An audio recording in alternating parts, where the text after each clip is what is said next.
प्रचार गाड़ी को पुलिस जबरदस्त थाना को नेउथुआ बेले ग्रामवासी तीव्र विरोध घटनास्थल में तीव्र उत्तेजना।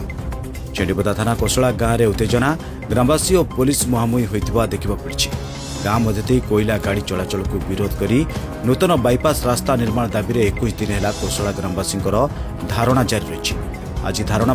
और रामनवमी गाँव में एक प्रचार गाड़ी बुलुवा बेले पुलिस गाड़ी और चालक को अटक रखिला। घटनास्थल में तीव्र उत्तेजना देखा पुलिस गाड़ी सहित पुलिस को अटक रखिंट कोसला ग्रामवासी।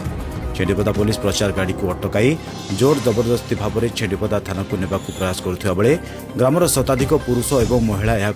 तीव्र विरोध करने सहित प्रतिवाद करते पुलिस और पुलिस गाड़ी को अटक रखिते। यह घटनास्थल में तीव्र उत्तेजना लगी रही देखा भाई गाँव प्रचार कराला तेल टांकी तेल पकाउली चेनपदा सार आसिला कहले गाड़ी घर को नहीं जा फट मुझे कहले पुलिस वाला कहले मुझे कहले आज्ञा ठीक अच्छे गाड़ी घर को नहीं जाऊँ तेल मोर ना तेल पकईना घर को नौजी हेतिक कहला फोन आसला फोन आइला कहले गाड़ी चल थाना को नहीं आ घर को ना फट मुझे कहले आज्ञा सब साइड करना ठिया कर बापू आसिले जा हेती कहला बेलू तो हाथटा मोर मुड़देले मुझे माड़ भयर टे जो दौड़ी देली तड़िकिना जो भाया मारी देखु हाथ मुह